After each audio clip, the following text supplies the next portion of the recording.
Baik, bismillahirrahmanirrahim.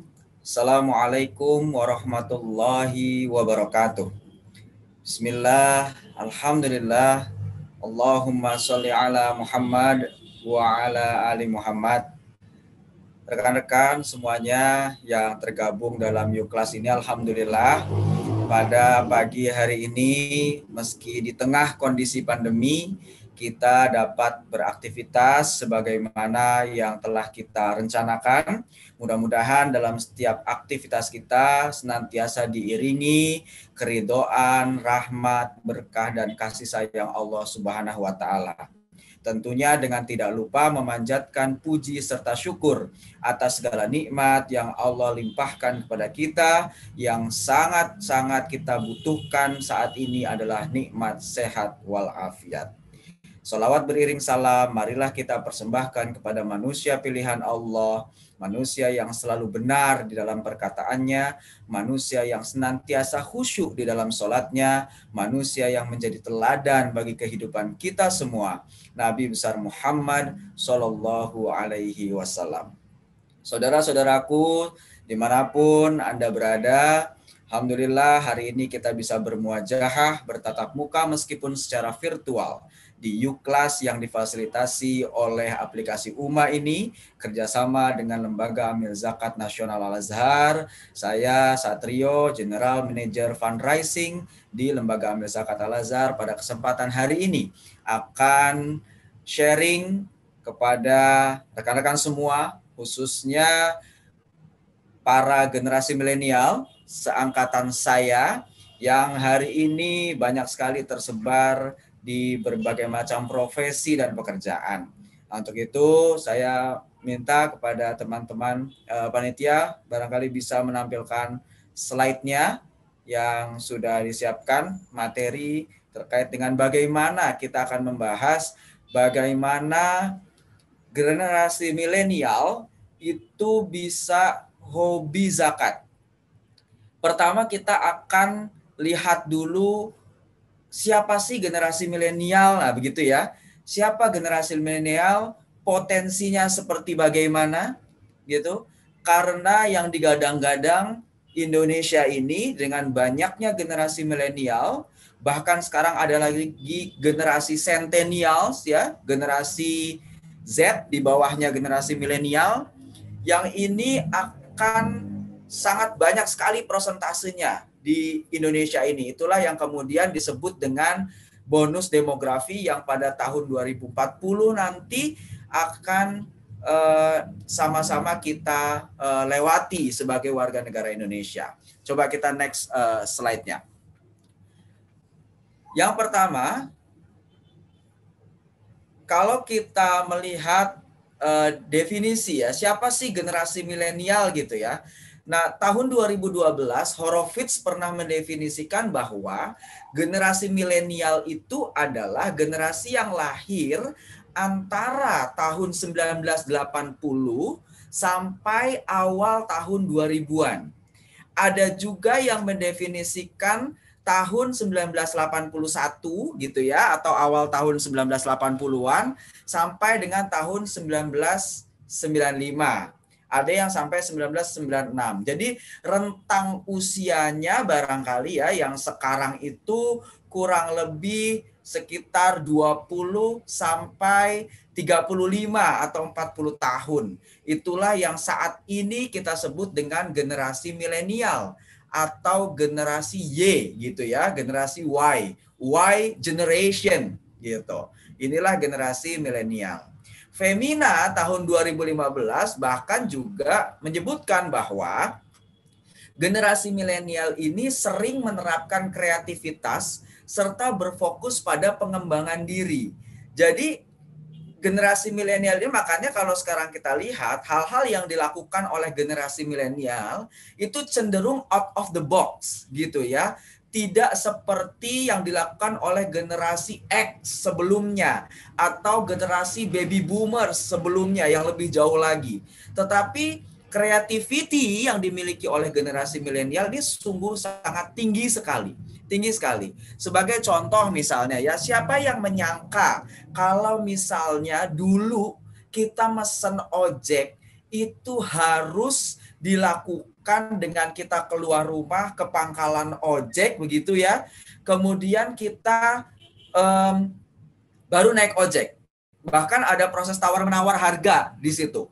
Gitu kan? Siapa yang menyangka kalau dulu kita kalau mau makan itu harus keluar rumah ke restoran, ke warung makan untuk beli makan. Kalau toh delivery kita harus telepon call centernya, kita pastikan alamatnya, kita tanya harganya dan lain sebagainya. Tapi hari ini dengan kreativitas dan implementasi teknologi, generasi milenial mampu meramu itu sehingga kita kalau mau berpergian ke sana ke sini nggak punya kendaraan, kita hanya gunakan smartphone kita, kita bisa berpergian kemanapun. Kalau kita mau makan gitu ya tanpa harus keluar rumah, bayar juga tidak harus dengan uang cash, makanan sudah sampai ke depan mata kita gitu, hanya sudah dihidangkan, sudah tinggal kita makan. Ini adalah pengembangan dari kreativitas. Dan generasi milenial itu fokus pada pengembangan diri, makanya banyak sekali pelatihan-pelatihan, banyak sekali short course gitu ya, yang dilakukan oleh para generasi milenial dan dia tidak canggung untuk mengikutinya karena memang mereka cenderung fokus pada pengembangan diri. Sehingga mereka memang, kita semua ini generasi milenial termasuk saya, cenderung memilih pekerjaan yang memang gue banget gitu. Cenderung memilih pekerjaan yang memang di situ ada passion gitu, yang menyenangkan. Bahkan cenderung berhura-hura, artinya mereka dalam pekerjaannya itu sangat sangat menikmati begitu ya, karena memang dia fokus dan kalau dia rasa pekerjaan ini nggak gue banget, nggak bisa mendevelop diri gue sendiri gitu ya, ini dia akan dalam tanda petik memberontak, dia akan cari pekerjaan yang lain. Ini memang karakter bagi generasi milenial yang memang harus kita akui. Next. Nah, kalau kita lihat overview-nya di balik definisi yang tadi sudah Femina sebutkan 2015, generasi milenial itu cenderung menghargai perbedaan.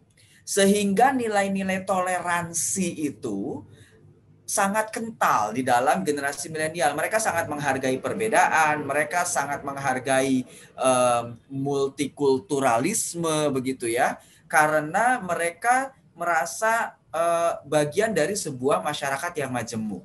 Karena generasi milenial ini punya karakternya sendiri yang berbeda-beda, gitu. Dan ini yang kemudian muncul nilai-nilai toleransi di dalamnya, gitu ya.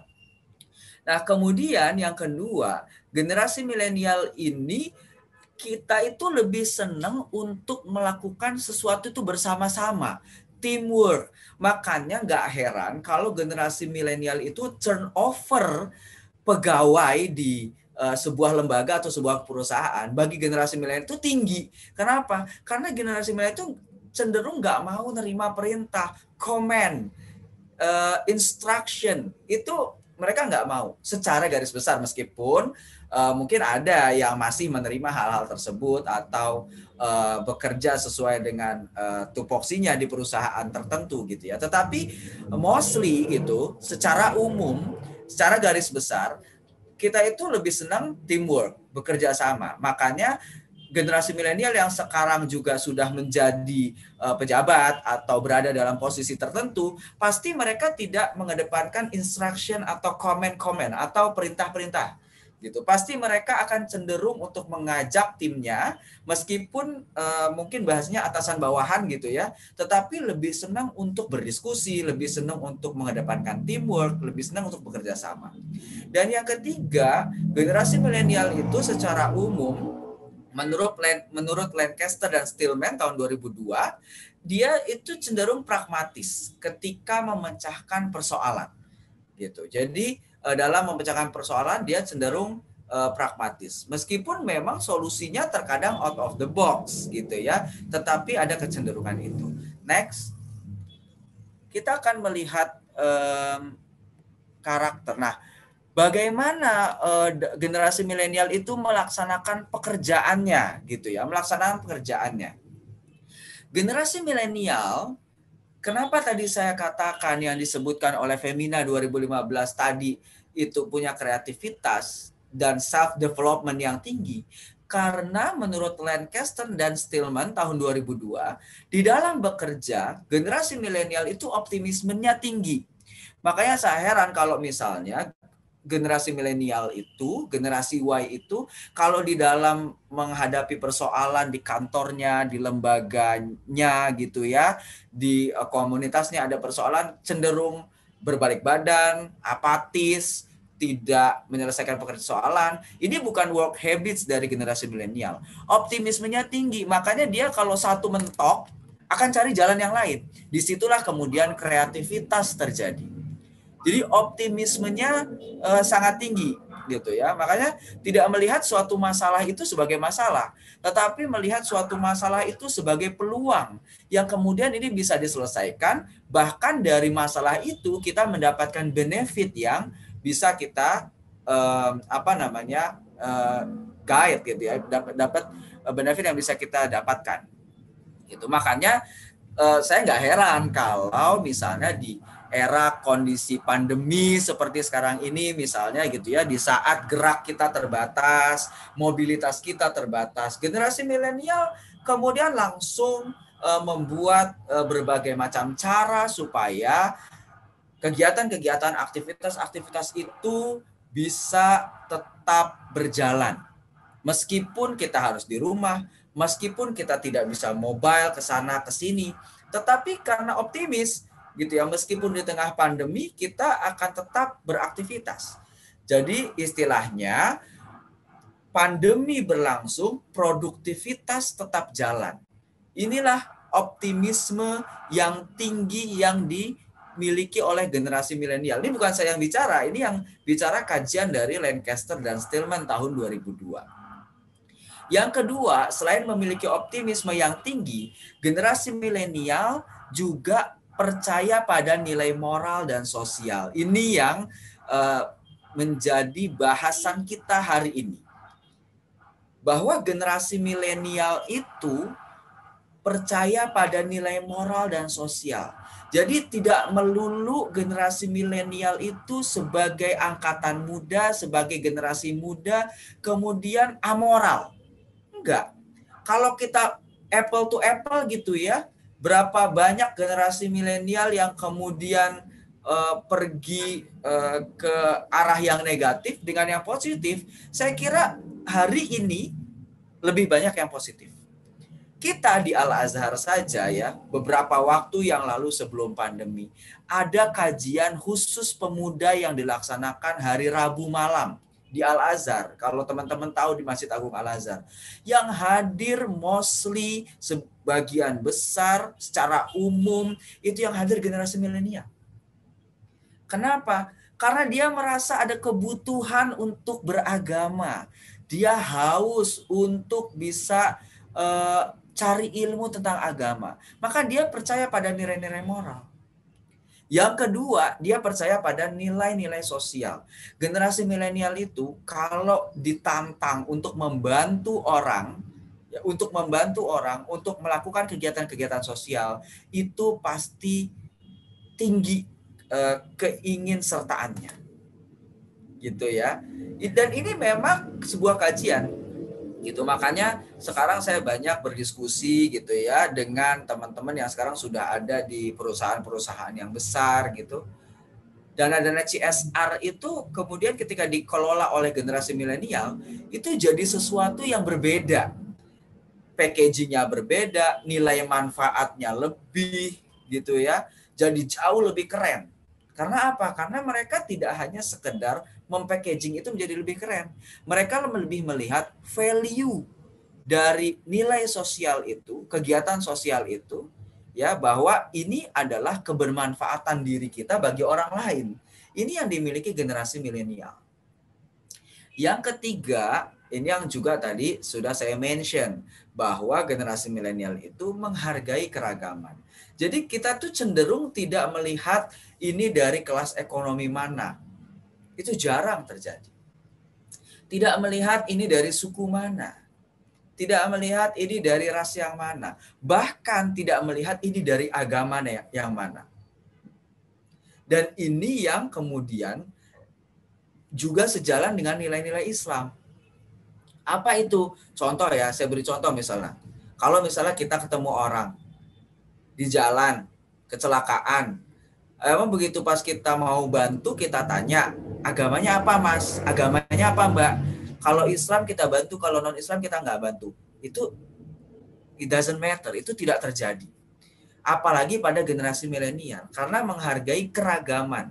Keragaman itu dihargai, makanya bagi generasi milenial sesungguhnya konflik itu bisa diredam karena dia punya potensi untuk menghargai keragaman. Itu karakter bagi generasi milenial. Next. Nah, ini kenapa bisa menghargai keragaman? Karena generasi milenial itu ya percaya bahwa antara satu sama lain, ini menurut Lyons tahun 2004 ya, antara satu dengan yang lain itu punya karakteristik masing-masing individu yang berbeda-beda. Saya misalnya dengan latar belakang keluarga, orang tua yang pekerja, kemudian bukan pengusaha, dari keluarga yang sederhana biasa-biasa saja, punya karakteristik seperti demikian. Ada lagi yang lahir dengan keluarga yang berkecukupan, ayah ibunya pengusaha, kemudian nilai agamanya kuat, punya karakter yang berbeda lagi. Ada lagi yang lahir dari keluarga yang biasa-biasa saja, ada cenderung miskin, punya karakter yang berbeda lagi. Suku, ras, agama, kelas ekonomi, kelas sosial akan membentuk karakteristik masing-masing individu berbeda-beda.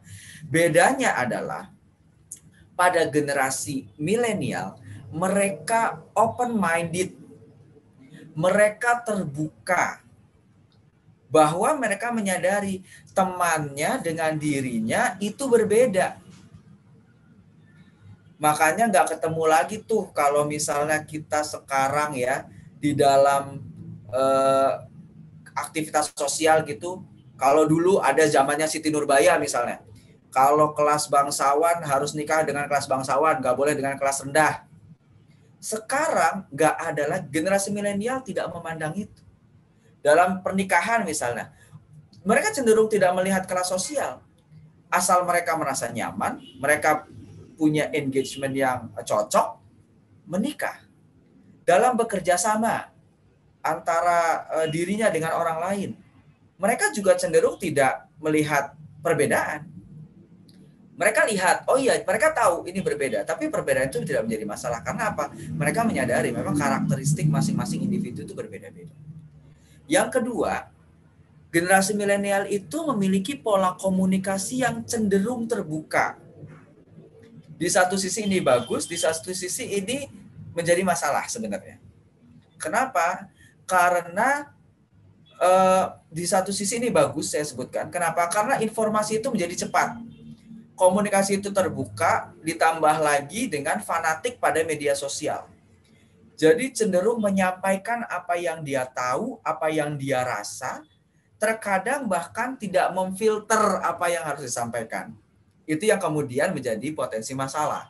Tetapi di satu sisi dia punya pola komunikasi terbuka. Ini yang kemudian jadi potensi generasi milenial untuk menghimpun zakat.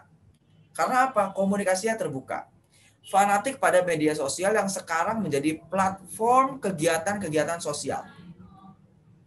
Yang berikutnya reaktif, sangat terpengaruh dengan perkembangan teknologi, lebih terbuka pada pandangan politik dan ekonomi. Ini yang kemudian makanya sekarang generasi milenial itu banyak juga menulis karena dia pola komunikasinya terbuka, gitu ya. Kemudian dia terbuka juga pada pandangan politik dan ekonomi. Mereka punya interest terhadap itu. Makanya boleh mengeluarkan pendapat, ya. Coba kalau kita lihat di media-media sosial banyak sekali misalnya video-video yang viral terkait dengan bagaimana generasi milenial atau pemuda-pemudi saat ini menyampaikan pendapat. Baik terkait dengan politik, baik terkait dengan ekonomi. Tetapi ada yang harus diingat, bahwa menurut Lions tahun 2004, generasi milenial juga memiliki motivasi terhadap kekayaan. Makanya sekarang banyak sekali muncul wirausaha muda misalnya. Banyak sekali muncul entrepreneur milenial gitu ya. Karena dia punya motivasi, memang punya motivasi terhadap kekayaan. Dan ini yang kemudian menjadi potensi, tidak boleh hanya kaya, tetapi juga harus berbagi secara sosial. Ingat di slide yang sebelumnya tadi saya sudah sebutkan bahwa menurut Lancaster and Stillman tahun 2002, generasi milenial itu percaya pada nilai moral dan nilai sosial. Di satu sisi dia punya motivasi terhadap kekayaan. Nah, pertanyaan saya, apa ini bukan potensi? Ini potensi. Jadi dia ingin menjadi orang yang punya aset atau kekayaan yang banyak, menghimpun kekayaan yang banyak. Tapi di satu sisi generasi milenial juga percaya pada nilai moral dan nilai sosial. Jadi antara satu kajian dengan kajian yang lain, ini saya melihat ada kesesuaian gitu ya. Next.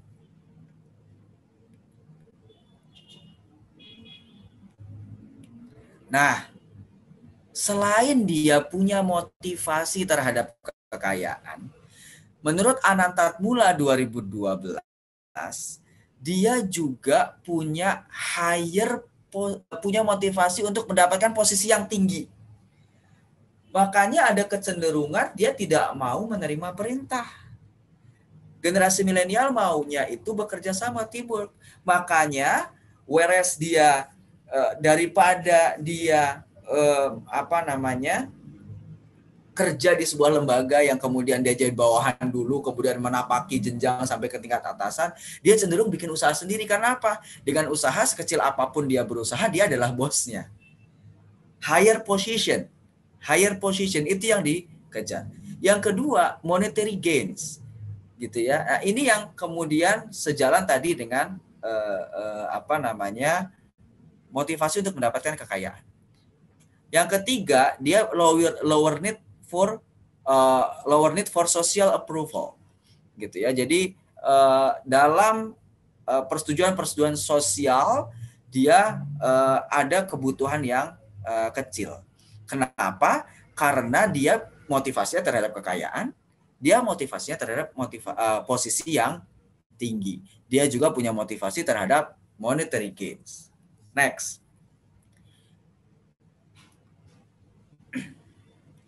Nah, jadi kalau saya bisa simpulkan gitu ya, terkait dengan karakteristik generasi milenial di dalam melakukan aktivitas sosial, potensinya sangat amat besar. Kenapa? Karena dia punya motivasi untuk mendapatkan kedudukan yang tinggi. Yang kedua, generasi milenial itu punya motivasi untuk mendapatkan kekayaan yang sebanyak-banyaknya. Dalam hal ini dia berusaha, dia menjadi entrepreneur, dia buka usaha, dia bekerja untuk mendapatkan posisi yang tinggi supaya income-nya besar. Tetapi di satu sisi dia juga punya kepercayaan akan nilai-nilai moral dan nilai-nilai sosial. Ini yang jadi potensi, gitu ya. Dan generasi milenial, teman-temanku dimanapun Anda berada, ini adalah karakteristik dari kita semua sesungguhnya. Kita ingin punya pendapatan yang sebanyak-banyaknya, tetapi di satu sisi kita juga ingin berbagi sebanyak-banyaknya. Satu potensi itu. Jadi saya melihat potensi dari karakter generasi milenial di dalam menghimpun dana zakat, menyalurkan dana zakat. Saya juga lihat potensi dari karakteristik generasi milenial untuk bisa melakukan sesuatu yang bersifat sosial, punya nilai-nilai moral, nilai-nilai sosial yang tinggi. Satu potensinya itu dari karakter. Yang kedua dari jumlah penduduk Indonesia kita berbicara. Generasi milenial di Indonesia ya ada di websitenya setkap.go.id saya lihat ya. Kalau penduduk Indonesia itu kurang lebih 271 juta jiwa hari ini, 34% itu ada di generasi milenial atau 83 juta jiwa. Gitu ya. Ada 83 juta jiwa. Generasi Y. Bayangkan berapa banyaknya itu. Tersebar di seluruh Indonesia. Generasi X itu 53 juta atau 20%. Bahkan yang baby boomer, generasi X itu mungkin angkatan orang tua kita kali gitu ya. Itu yang mungkin ada generasi Z gitu ya, generasi centennial, ada mungkin generasi yang baru lahir gitu ya. Itu juga ada bagian dari penduduk Indonesia. Tapi kita melihat generasi milenial, 83 juta jiwa, bos. 34%, bayangin. Bahkan saya baca ya di kajian-kajian, generasi Z atau centennials gitu ya, yang lahir sekitar tahun 2000 sampai 2010 gitu ya. Atau dari tahun 95, 96 sampai tahun 2005-an, itu jumlahnya saat ini ada 29%. Coba itu, kalau misalnya generasi Y, generasi Z 34 tambah 29, berapa itu? 63%, bos. Gimana Indonesia nggak mengalami bonus demografi 2040? Usia produktifnya 60%. Kalau usia produktif ini nggak punya skill, nggak punya keahlian, nggak punya nilai moral, nggak punya kepedulian sosial, nggak punya nilai agama yang kuat, ini nggak bakal bonus demografi, men. Ini cuma bisa jadi bencana demografi. Benar nggak? Ini jumlahnya besar. Kalau kita generasi milenial 34%, centennial 29%, 60% let's say usia produktif, cuma tinggal berapa tahun lagi. Itu kemudian nggak punya keahlian, nggak bisa bersaing. Nggak punya kompetensi, bakal kalah. Nggak punya nilai agama dan moral yang kuat, bakal bobrok. Nggak punya kepedulian sosial, kapitalisme bakal merajalela. Jadi kita mesti persiapkan sebaik-baiknya, karena dengan jumlah yang banyak itu nggak cukup. Saya mengajak kepada generasi milenial ya, teman saya ini, ayo kita pengembangan diri itu tadi, karakteristik kita. Punya pengembangan diri yang kuat, ayo kita kembangkan diri kita sebaik-baiknya. Punya keahlian, punya kompetensi, tapi diikuti dengan iman dan akhlak yang kuat. Punya rasa kepedulian yang tinggi. Sehingga ini bukan jadi bencana demografi, ini harus jadi bonus demografi. Jumlah yang besar aja nggak cukup. Harus disertai dengan keahlian, kompetensi, nilai agama, nilai sosial. 83 juta jiwa, bos. Next, kita lihat potensinya sekarang. Lihat tuh. Direktur Utama Basnas yang bilang 50% lebih donatur zakat orang milenial. Sisanya bisa baby boomers, bisa generasi X, bisa generasi centennial. Tapi 50% lebih itu milenial. Itu yang ngomong Direktur Basnas. Jadi ini potensi, bos. Ini potensi. Yang bayar zakat aja 50% lebih generasi milenial. Kita punya karakteristik udah jadi potensi. Kita punya jumlah udah lebih potensi yang lebih gede lagi. Makanya kalau generasi milenial nggak mau bayar zakat, ini keterlaluan banget dah. Ini 50% lebih donatur zakat itu anak milenial. Coba, kalau dipikir-pikir, kita baru kerja kemarin sore, bos. Baru dapat penghasilan kapan? Paling setahun, 2 tahun, 3 tahun kerja. Bener gak? Tapi kita udah bisa bayar zakat. Bayar langsung zakat itu 50% muzakinya anak milenial. Gila gak? Indonesia emang gila. 50% lebih. Jadi itu potensi yang kita punya. Next.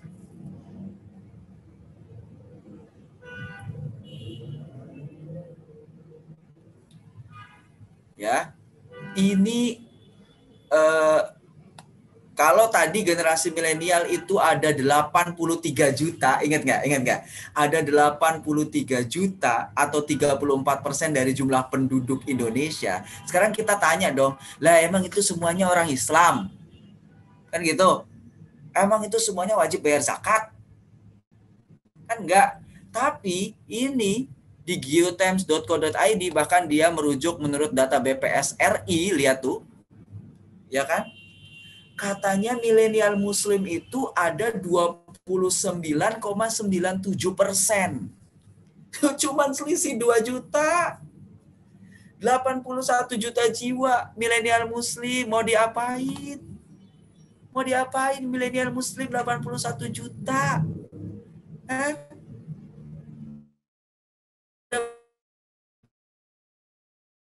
Jadi ini Indonesia, udahlah kita ini mesti akuin, we are the biggest Muslim population country in the world. Coba, biggest Muslim population country in the world. Jadi kita punya Muslim milenial 81 juta jiwa, bos. 29,97%, hampir 30%. Ini kalau semuanya bayar zakat berapa dia? Kita ngimpun dana zakat berapa coba? Coba next. Kita lihat potensinya. Ini hitung-hitungan ya, hitung-hitungan ini saya sekena-kenanya lah kira-kira gitu benernya. Kalau yang 81 jiwa bayar zakat fitrah ya, zakat fitrah ini kan wajib ya. Orang anak baru lahir aja wajib zakat fitrah kan, bener nggak? Bener nggak? Per jiwa 81 juta jiwa. Oke lah, misalnya kalau beras kan dia 2,75 kilogram ya, atau sekitar 3,5 liter beras kan gitu. Kita uangkan dia 40.000 sekian lah, bulatan 50.000. Kalau itu orang milenial muslim ya, 81 juta jiwa bayar zakat fitrah harga 50.000 aja, itu kekumpul uang 4 triliun 50 miliar rupiah setahun. Kan bayar zakat fitrah kan tahunan, bener nggak? Cuman kalau pas Ramadan aja menjelang Idul Fitri kan bayar zakat fitrah kan.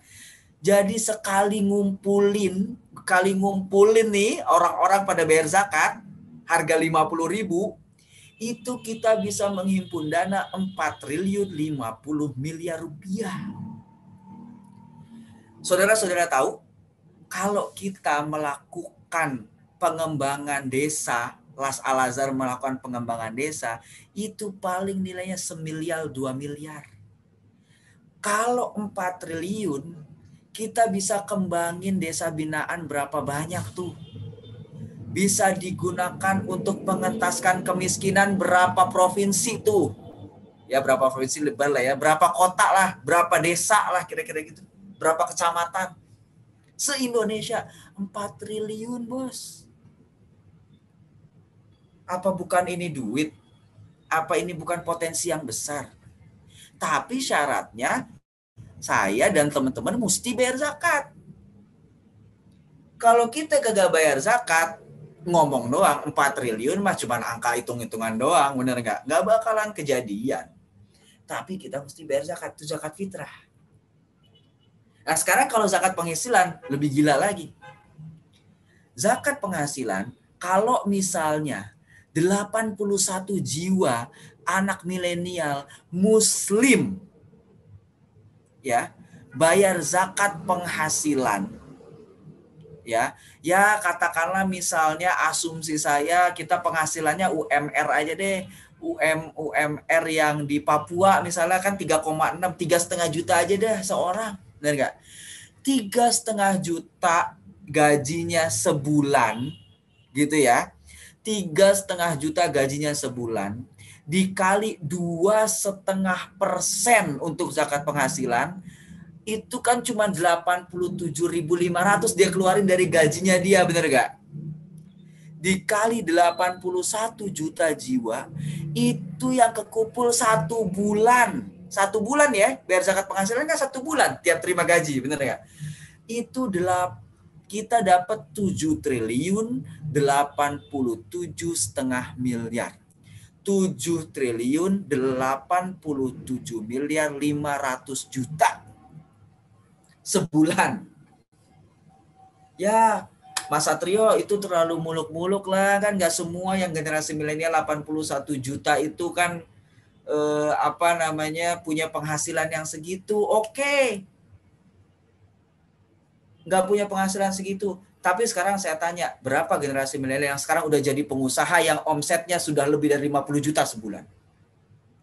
Yang keuntungannya sudah lebih dari 20 juta per bulan. Coba, berapa banyak generasi milenial yang ini kan pukul rata 3,5 juta. Oke lah, kalau kurang-kurang 7 triliun, kurang 2 triliun, sebulan 5 triliun aja udah gila. Sebulan 5 triliun aja dari generasi milenial biar zakat penghasilan. Aduh, kayaknya pemerintah udah tinggal longkang-longkang kaki deh mengentaskan kemiskinan.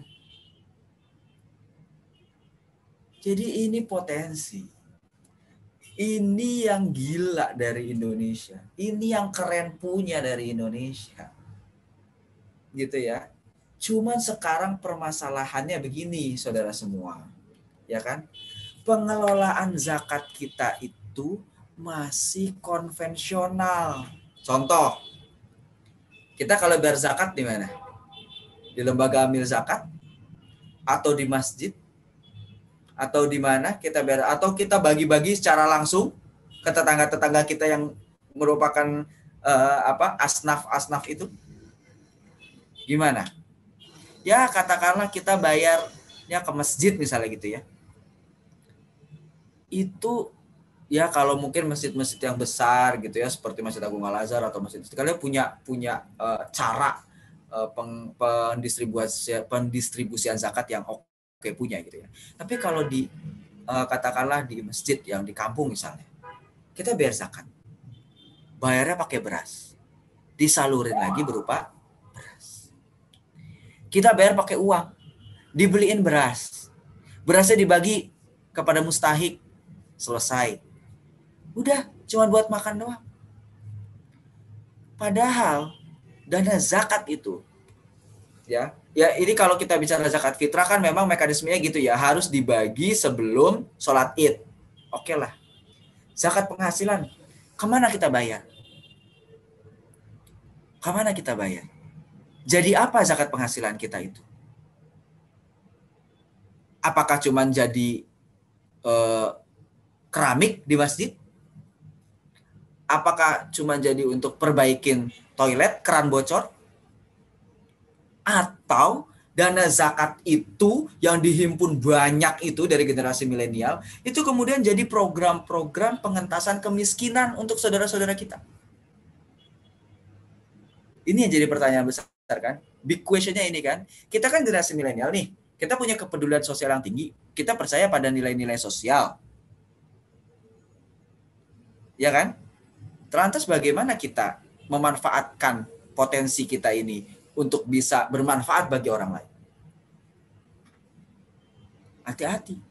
Oke, kita bayar zakat penghasilan, tapi jadi apa? Ada nggak nilai kebermanfaat? Semua pasti bermanfaat, tapi mana lembaga yang bisa membuat nilai kebermanfaatan zakat kita menjadi 100 kali lipat? Misalnya dana zakat kita buat modalin petani di kampung. Dibina, akhirnya dia punya kemandirian di dalam ekonomi. Pendapatan dan penghasilannya jadi lebih tinggi lagi. Gimana? Itu akan lebih keren, bos. Kita punya potensi, sekarang kita bicara penyaluran. Next.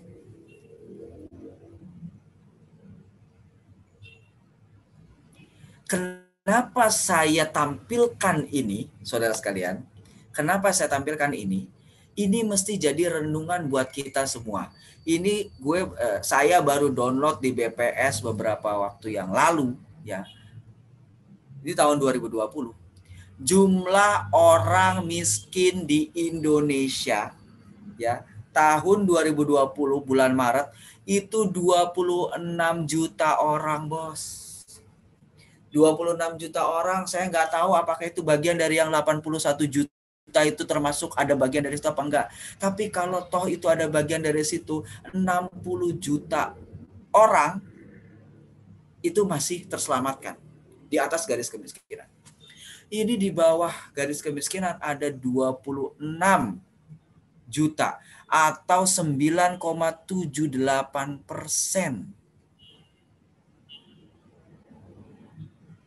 Paling banyak di mana? Kalau kita lihat tuh, paling banyak di pedesaan. Dan paling banyak ada di Jawa. Ada di Jawa. Coba, miris nggak? Miris nggak? Ini Jawa ini katanya, ini pembangunan semua udah di Jawa ini. Ada tol Trans Jawa, ada macam-macam gitu ya. Fasilitas udah paling mudah ya di Pulau Jawa gitu ya. Kereta api ada, mau naik pesawat bisa, mau naik mobil tol Trans Jawa sekarang udah bisa. Tapi kemiskinan di masyarakat perkotaan dan pedesaan itu paling banyak di Pulau Jawa. Ini BPS yang ngomong, bukan saya yang ngomong. Ini data BPS. Sedih nggak? Terus kemana kita tadi yang anak milenial itu jadi muzaki, kata Direktur Basnas, 50% lebih tuh anak milenial yang bayar zakat. Kemana tuh tadi zakat penghasilan kita atau zakat usaha kita, zakat mal kita yang kita bayar setahun sekali dari penghasilan kita yang kita akumulasi setahun? Kok ini jumlah penduduk miskinnya di Jawa masih banyak? Masih 26 juta seluruh Indonesia. 9, hampir 10%.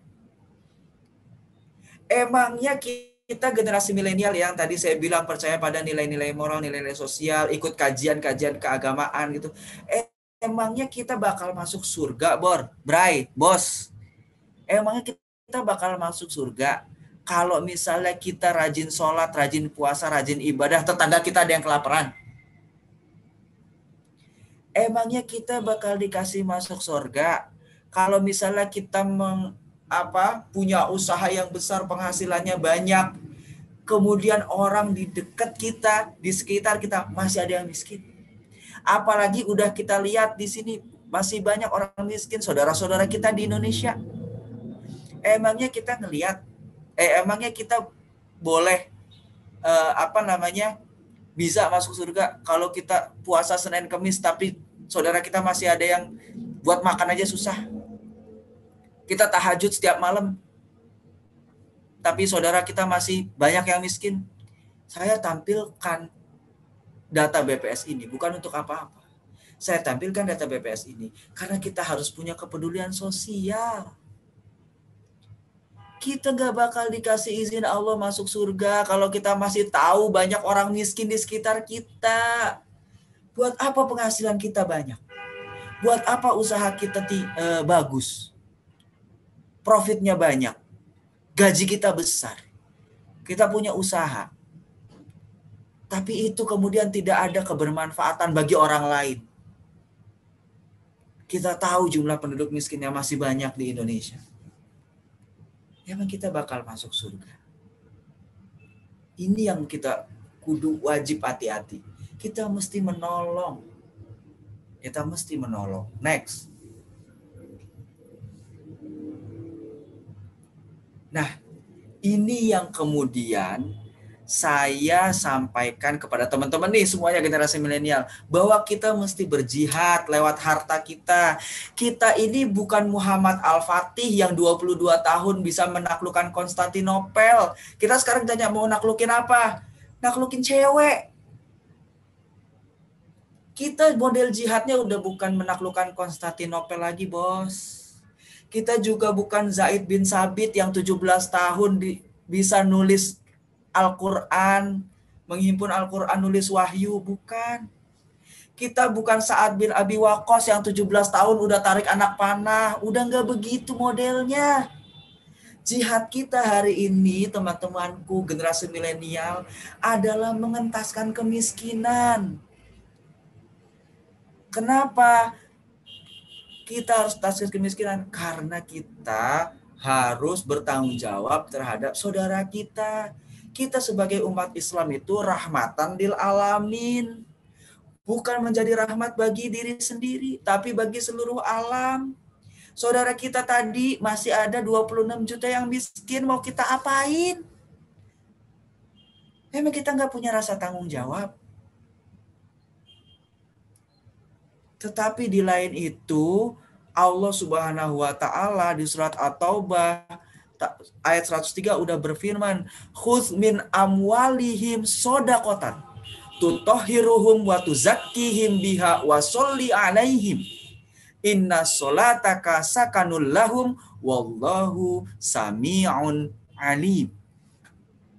Ambillah zakat dari harta mereka guna membersihkan dan menyucikan mereka. Berdoalah untuk mereka. Sesungguhnya doamu itu menumbuhkan ketentraman jiwa bagi mereka. Allah Maha mendengar, Maha mengetahui. Ini kalau kita lihat dari ayat sebelumnya, ini bicara tentang soal orang-orang yang beriman nih.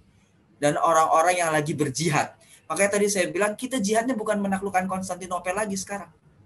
Kita jihadnya dengan harta. Karena potensi kita amat sangat besar untuk mengeluarkan harta itu.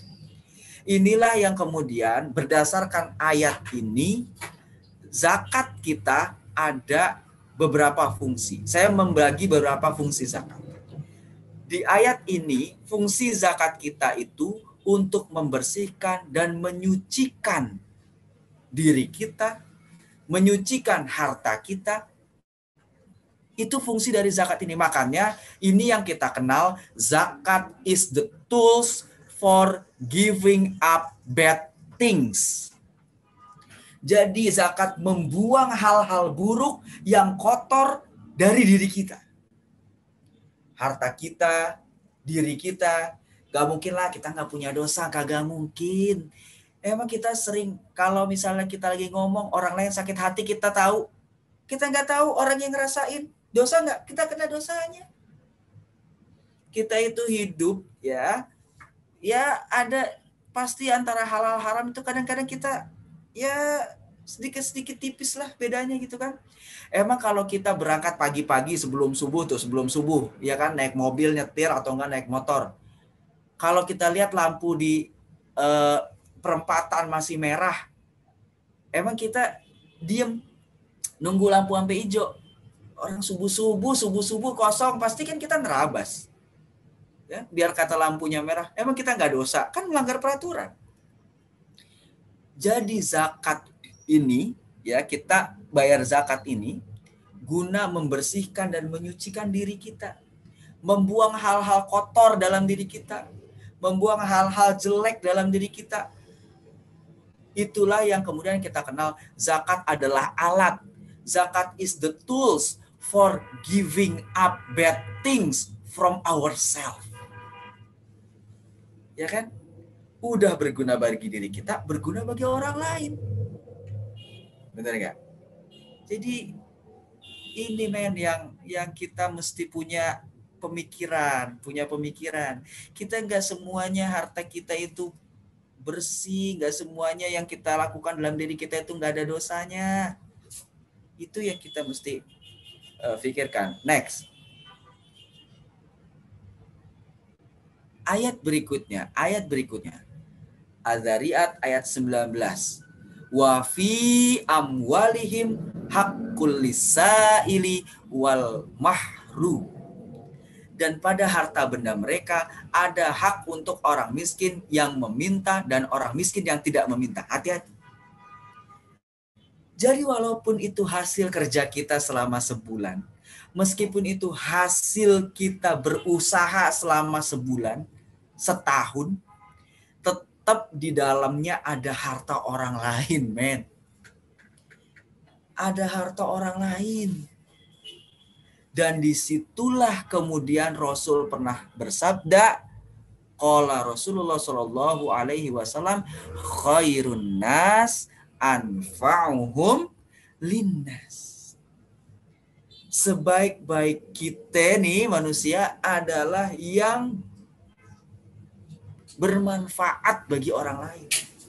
Inilah yang kemudian kita kenal zakat. Kalau tadi zakat is the tools for giving up bad things. Yang kedua ini adalah zakat is the tools for giving. For giving, untuk memberi. Jadi kalau tadi fungsi zakat yang pertama itu untuk membersihkan diri kita sendiri, fungsi zakat yang kedua adalah untuk memberi. Karena apa? Karena di dalam harta kita itu ada harta orang lain. Karena sebaik-baik kita adalah yang bermanfaat bagi orang lain. Itu yang kemudian zakat is the tools for giving. Gitu ya. Ini yang kemudian menjadi sesuatu yang harus kita sadari. Jadi ini alat untuk berbagi. Kenapa berbagi? Karena dengan berbagi itu kita bermanfaat bagi orang lain. Dengan bermanfaat bagi orang lain, kita ini mewujudkan supaya diri kita itu jadi yang terbaik. Jadi manusia terbaik. Jadi khairul basar. Menjadi be the best lah, kira-kira gitu, benar nggak? Jadi yang pertama, zakat is the tools for giving up bad things. Yang kedua, zakat is the tools for giving. Yang terakhir, boleh di next slide-nya. Ini yang tadi, khairun nas anfa'uhum linnas. Jadi itu yang kita sebaik-baik manusia adalah yang bermanfaat bagi orang lain. Yang ketiga, zakat is the tools for, habis tadi for giving up bad things. Yang kedua, tools for giving. Yang ketiga, zakat actually is the tools for thanksgiving. Zakat ini menjadi media untuk kita berterima kasih. Jadi tadi fungsi zakat yang pertama, for giving up bad things from ourselves, itu membuang racun-racun, keburukan-keburukan yang ada dalam diri kita, keluarga kita, harta kita, dan lain-lain. Itu manfaatnya buat kita. Yang kedua, manfaat lagi buat kita supaya kita jadi khairun nas tadi, benar nggak? Karena kita, setiap harta kita itu ada milik orang lain, jadi kita mesti berbagi. Zakat is the tools for giving. Manfaatnya buat diri kita lagi. Supaya kita jadi khairun nas, benar nggak? Tapi yang ketiga, zakat ini berfungsi kepada mustahik yang menerima zakat. Kenapa? Zakat is the tools for thanksgiving. Coba kalau misalnya ya kita kasih zakat ke mustahik, apa iya dia tidak berterima kasih? Pasti dia senang. Atau dana zakat kita itu jadi pengembangan ekonomi di pedesaan, jadi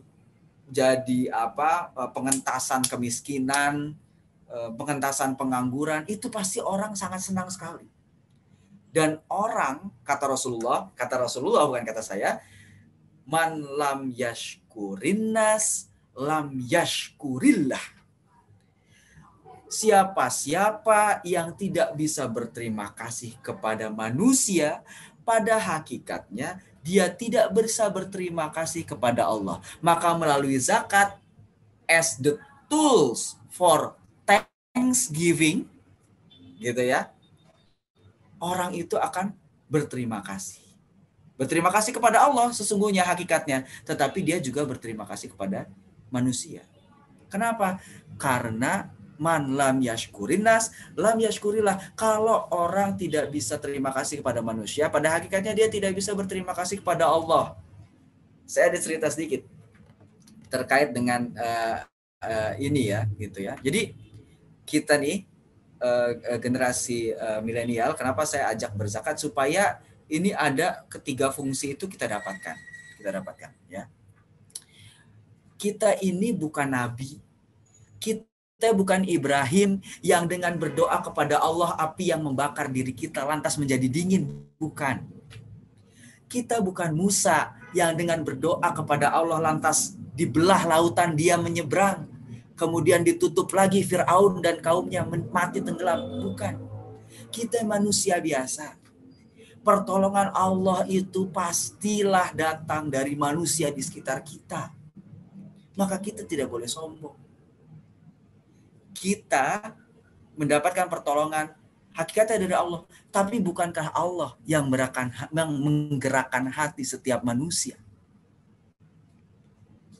Jadi waktu ini ada kisah-kisah sufi gitu ya. Waktu zamannya Nabi Nuh, begitu pas banjir bandang besar gitu kan, itu ada seorang kakek-kakek tua gitu ya, dia terperangkap di rumahnya, banjirnya baru selutut, tetangganya datang nyamperin jalan kaki, ayo kita naik ke perahunya Nuh alaihi salam sekarang, karena ini banjir akan jauh lebih besar lagi. Tapi kakek-kakek itu kemudian berkata, hasbunallah wa ni'mal wakil, ni'mal maula wa ni'man nasir. Cukuplah Allah sebagai pelindung dan Allah lah sebaik-baik pelindung. Akhirnya tetangganya balik. Benar aja banjir semakin tinggi. Sekarang banjirnya seleher. Akhirnya tetangganya datang lagi naik unta. Ayo naik unta saya, kita sama-sama ke kapalnya Nuh alaihi salam agar kita bisa selamat. Tapi kakek-kakek itu kemudian berkata, hasbunallah wa ni'mal wakil, ni'mal maula wa ni'man nasir. Cukuplah Allah sebagai pelindungku dan Allah adalah sebaik-baik pelindung. Akhirnya tetangganya balik lagi. Banjir semakin tinggi, kali ini rumahnya sudah tenggelam. Kakek-kakek itu naik ke atas atap rumahnya. Tetangganya naik sampan, disamperin kakek-kakek itu, dia bilang, ayo naik sampan ini, kita sama-sama ke kapalnya Nuh alaihi salam supaya kita selamat. Tapi ketiga kalinya kakek-kakek itu bilang, hasbunallah wa ni'mal wakil, ni'mal maula wa ni'man nasir. Benar saja kemudian banjir bandang datang menyapu semuanya hingga kakek-kakek ini benar tenggelam meninggal. Ketika dia sudah wafat, lantas dia bertemu dengan Allah. Kemudian ketika dia bertemu dengan Allah, dia bertanya, ya Allah, where were you? Di mana engkau ya Allah saat aku sedang terjebak banjir? Kenapa engkau tidak selamatkan aku? Lantas Allah berkata kepada orang tersebut, bukankah aku sudah memberikan pertolongan kepadamu, tetapi kamu masih menolaknya? Kakek-kakek jadi bingung. Yang mana ya Allah? Gak ada pertolongan datang ke saya. Bukankah aku telah mengirim 3 kali tetanggamu untuk menjemputmu, tapi hatimu terlalu sombong dan kamu menolaknya. Lantas kakek-kakek ini tersadar, oh ternyata itu bantuannya. Bukankah aku yang menggerakkan hati setiap manusia, kata Allah. Jadi man lam yashkurin nas lam yashkurillah.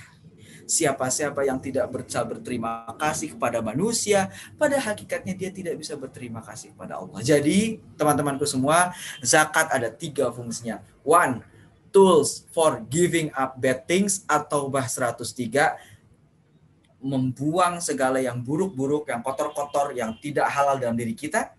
Yang kedua, zakat is the tools for giving, karena dengan giving itu kita memberikan hak orang lain yang memang ada di dalam harta kita.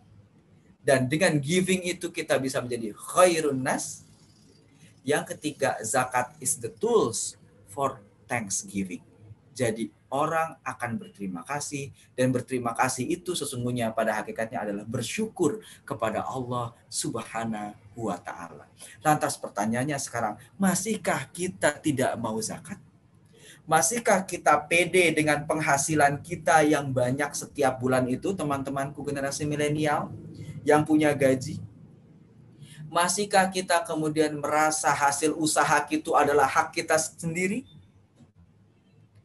Mari kita sisihkan harta kita untuk bisa bermanfaat bagi orang lain. Dan yang terakhir, hati-hati ketika kita membayar zakat, membayar infak, membayar sedekah. Hati-hati.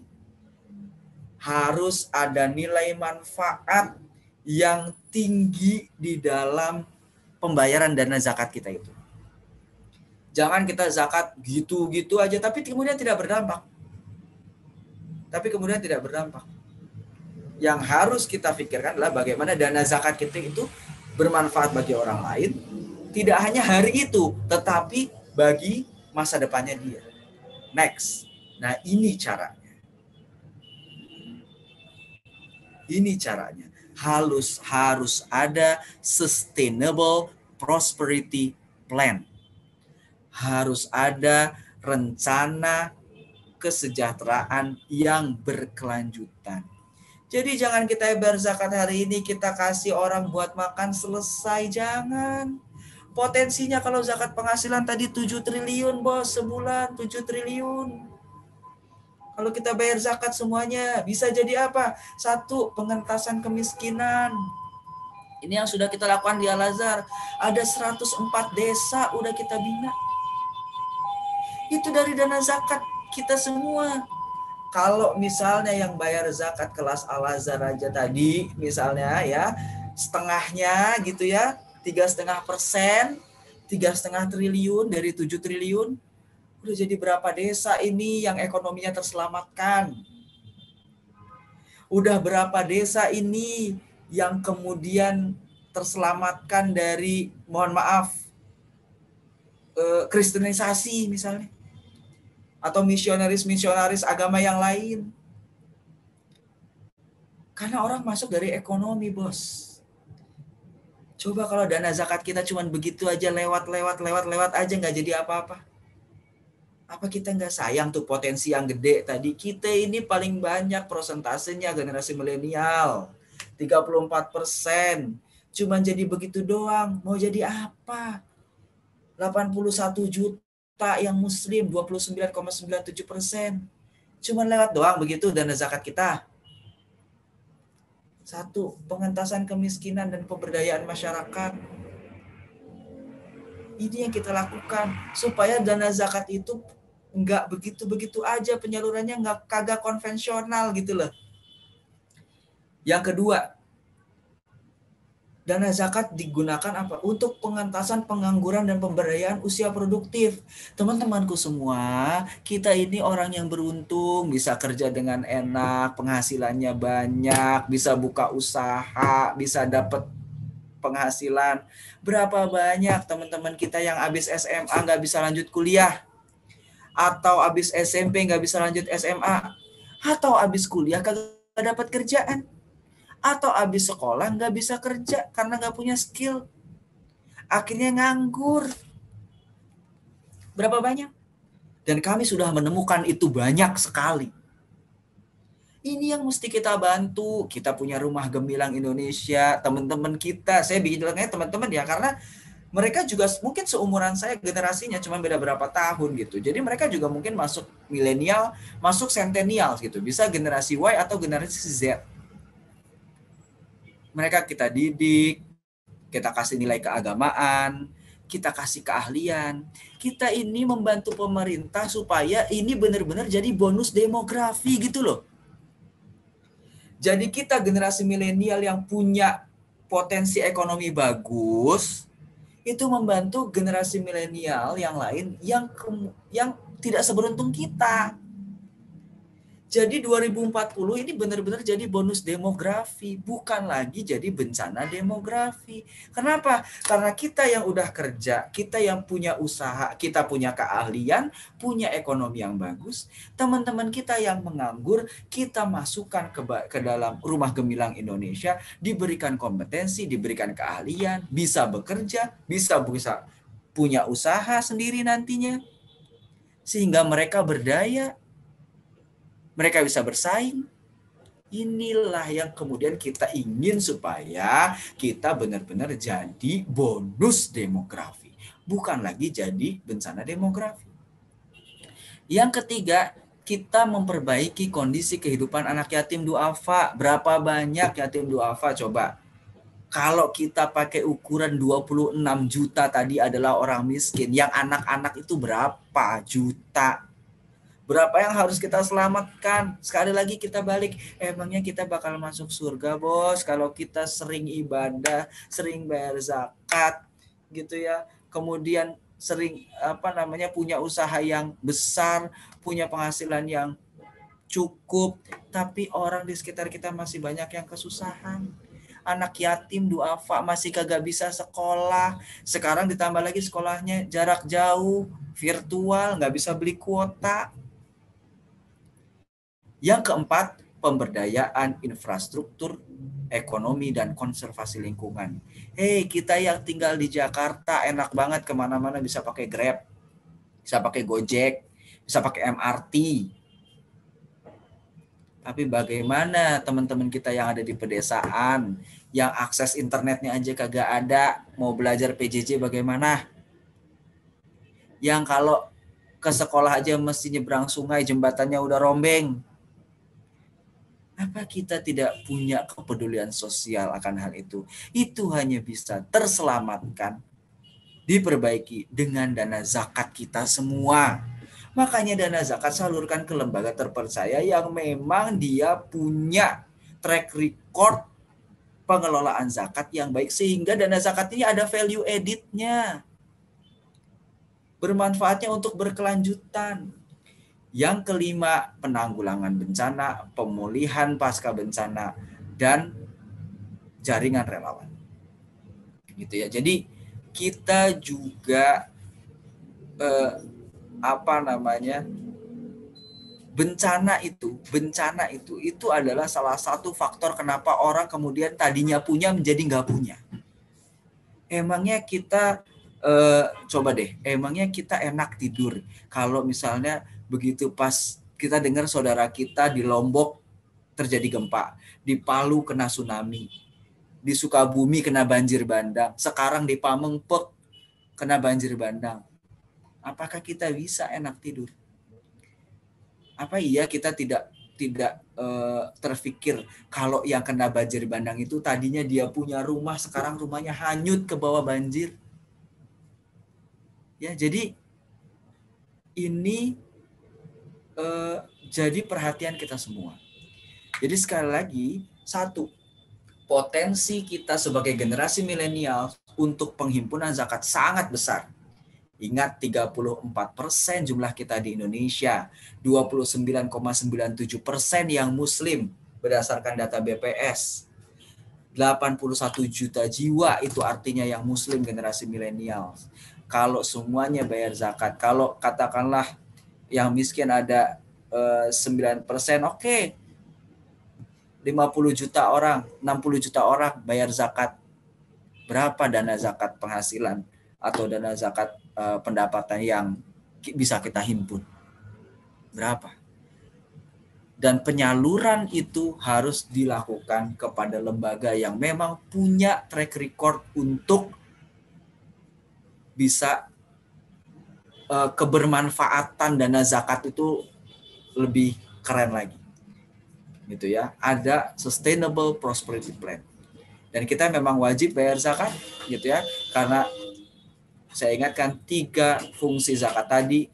First, the tools for giving up bad things. Second, tools for giving. Third, tools for thanksgiving. Jadi saya kira itu sharing saya pada kesempatan hari ini pada teman-teman di UClass. Thank you semuanya. Mungkin ini kita akan lanjutkan setelah ini di sesi Q&A.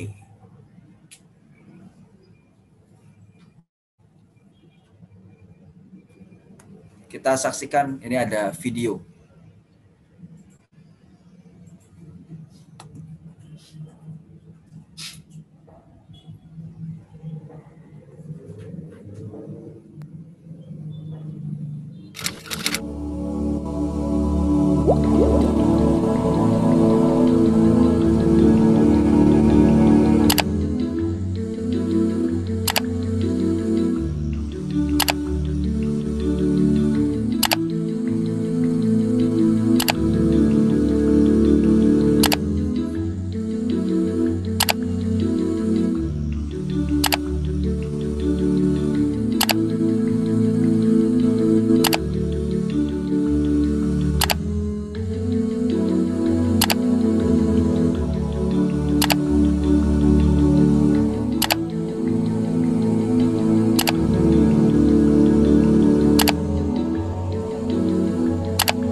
Oke.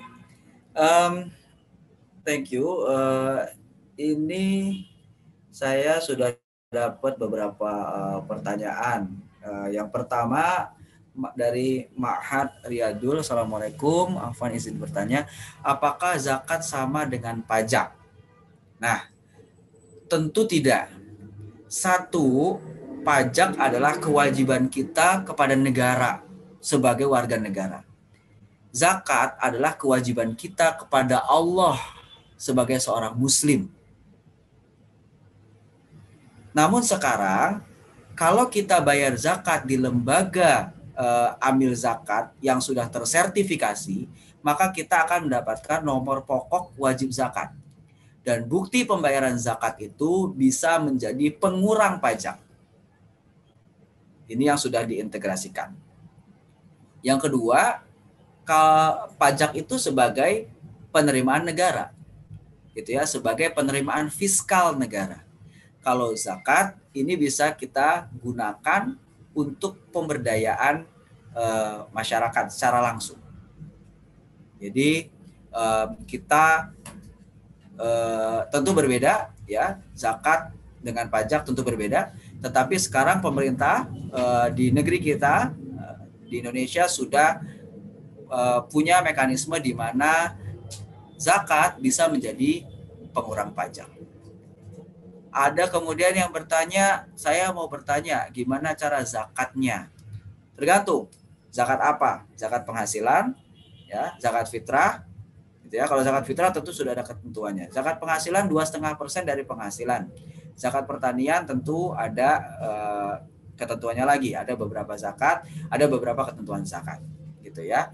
Kalau misalnya pembayaran zakat, gitu ya, sekarang saya kira semua atau beberapa lembaga amil zakat, bahkan semua mungkin sudah punya platform pembayaran online, gitu ya, sehingga semuanya dengan digitalisasi payment dipermudah, termasuk payment pembayaran zakat.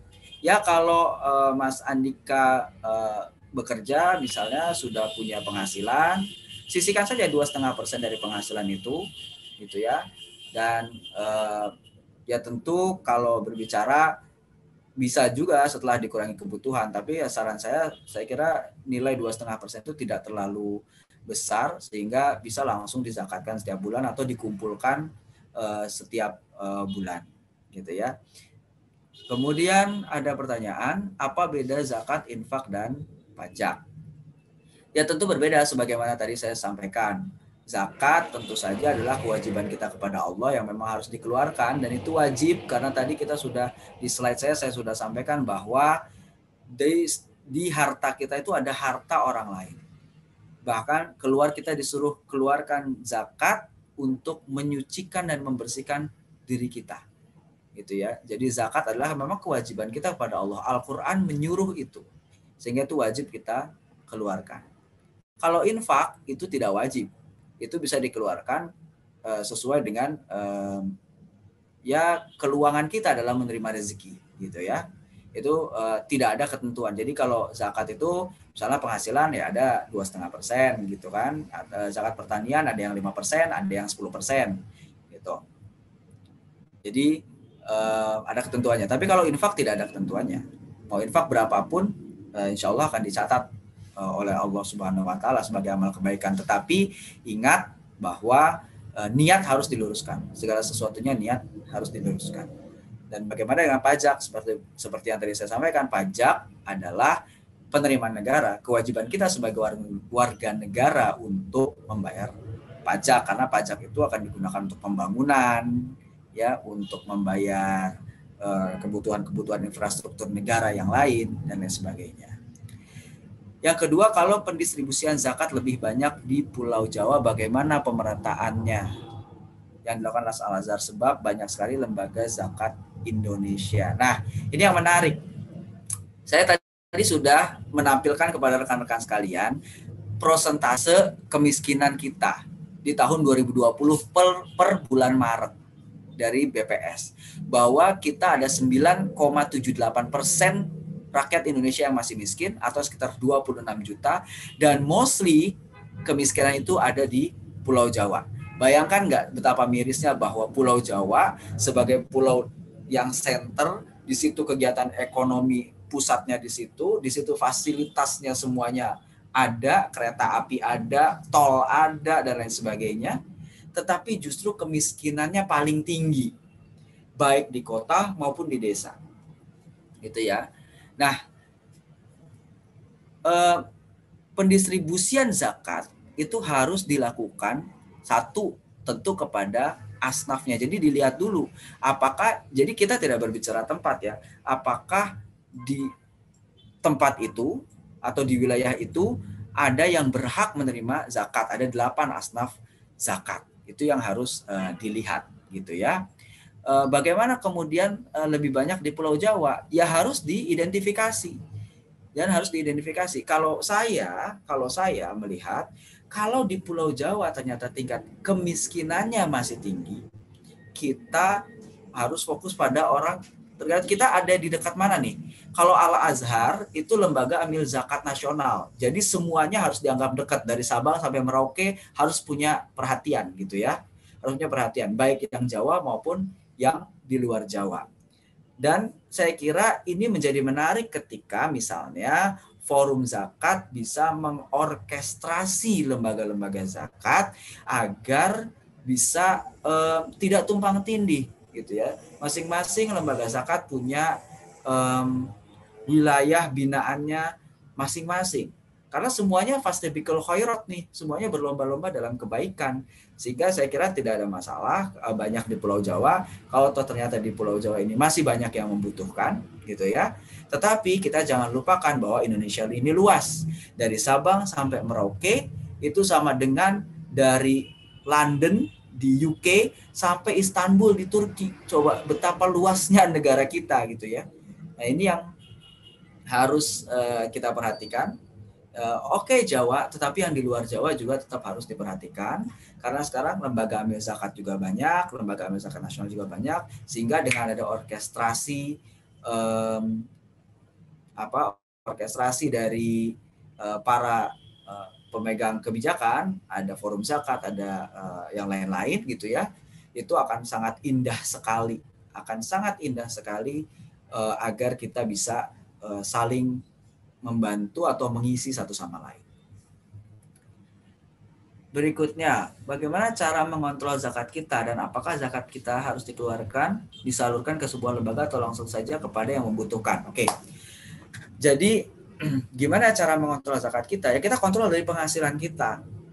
Kita rasa penghasilan kita udah masuk nisabnya belum, gitu ya, udah masuk nisabnya atau belum. Kalau kita merasa memang penghasilan kita itu sudah mencapai nisab, gitu ya. Kalau disetahunkan juga sudah sampai dengan haulnya, misalnya gitu, itu kita wajib untuk membayar zakat, gitu ya. Bahkan zakat ini kan adanya macam-macam. Kalau misalnya kita ada aset, misalnya mobil atau rumah yang tidak terpakai selama setahun, itu wajib loh kita zakatkan loh. Ada zakatnya. 10% dari nilai aset tersebut. Jadi itu yang harus kita perhatikan karena kalau kita bicara zakat ini konteksnya luas sekali. Oke, kalau misalnya kita bicara zakat penghasilan, ya kita harus kontrol penghasilan kita, gitu kan? Dan apakah kita harus bayar zakat pada lembaga atau langsung pada yang membutuhkan? Kalau kita mengacu kepada zaman Rasul, gitu ya, itu zakat langsung diserahkan kepada mustahiknya, itu kan, asal mereka masuk ke dalam 8 asnaf. Tetapi ini yang kemudian tadi saya garis bawahi, jangan sampai dana zakat kita itu nilai kebermanfaatannya hanya sehari 2 hari, buat orang makan selesai. Dengan menyalurkan kepada lembaga zakat yang terpercaya, tersertifikasi seperti Las Al-Azhar, itu nilai kebermanfaatan dana zakat kita bisa 10-20 kali lipat. Kenapa? Zakat kita akan dihimpun, dibuatkan program yang itu tadi, program itu untuk mencapai kesejahteraan secara berkelanjutan. Dan ini yang mungkin tidak bisa dilakukan kalau kita menyalurkannya secara langsung. Jadi amil zakat itu tugasnya bukan hanya menerima zakat, tetapi amil zakat itu tugasnya bagaimana menerima zakat, mengelola zakat itu agar zakat itu kemudian bisa memberdayakan masyarakat. Gitu ya. Ingat, masih 26 juta rakyat Indonesia yang miskin. Kita nggak bisa berdiam diri atau kita bayar zakat langsung kepada orang yang membutuhkan. Serahkanlah kepada lembaga zakat yang itu kemudian membuat nilai kebermanfaatan dana zakat kita jauh lebih tinggi. Yang terakhir ini, apakah ada batas waktu zakat penghasilan? Bolehkah setiap hari atau per bulan saja? Ya kalau misalnya, jadi gini, zakat penghasilan itu haulnya kan 1 tahun. Kalau secara penghasilan kita dirasa kalau diakumulasi 1 tahun itu sudah mencapai nisabnya, gitu ya, itu kita sudah wajib zakat. Itu sudah wajib zakat. Bagi teman-teman yang memang punya penghasilannya per bulan, nggak ada masalah, zakatkanlah per bulan. Kalau memang teman-teman punya zakatnya mau dikumpulin dulu bayar zakat per tahun, nggak ada masalah, zakatkanlah zakat mal itu per tahun. Persentasenya tetap sama 2,5%. Tapi memang kalau per bulan itu lebih mudah karena sedikit gitu kan. Yang saya lakukan biasanya setiap bulan gitu, dengan sedikit itu kita tidak kemudian pusing di akhir tahun untuk membayar zakat secara akumulasi. Kemudian bila kita sudah mengeluarkan zakat sesuai dengan ketentuan, kemudian kita tabung sebagai pendapatan setelah dikeluarkan zakatnya. Pada saat tertentu nilai tabungan tersebut mencapai nisabnya, apakah kita masih harus mengeluarkan zakat lagi?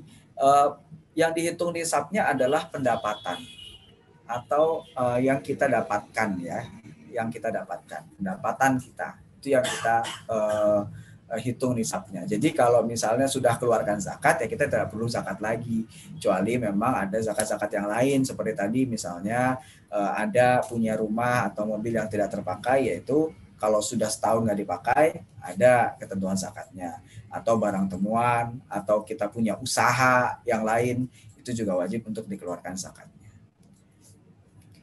Saya kira itu. Apakah ada lagi pertanyaan dari teman-teman? Kalau memang sudah tidak ada pertanyaan lagi, terima kasih sudah mengikuti Yuklas pada kesempatan kali ini.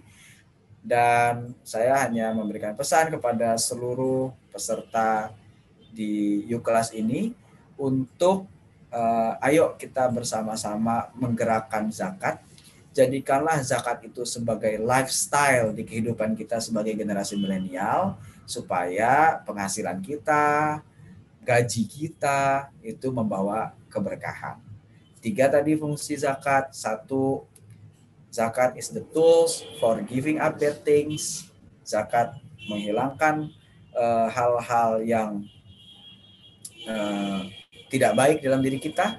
Yang kedua, zakat is the tools for giving. Dengan memberi kita akan bisa menjadi khairun nas. Yang ketiga, dengan zakat itu kita membuat orang lain untuk berterima kasih, atau zakat is the tools for thanksgiving. Saya kira itu untuk pembahasan kita pada kesempatan hari ini. Terima kasih kepada seluruh peserta Yuklas yang sudah hadir. Ayo kita berzakat, dengan zakat kepada lembaga yang terpercaya. Jadikan nilai zakat itu memiliki nilai kebermanfaatan yang lebih, agar bisa mengentaskan kemiskinan bagi saudara-saudara kita yang ada di berbagai penjuru tanah air. Terima kasih. Billahi taufik wal hidayah. Wassalamualaikum warahmatullahi wabarakatuh.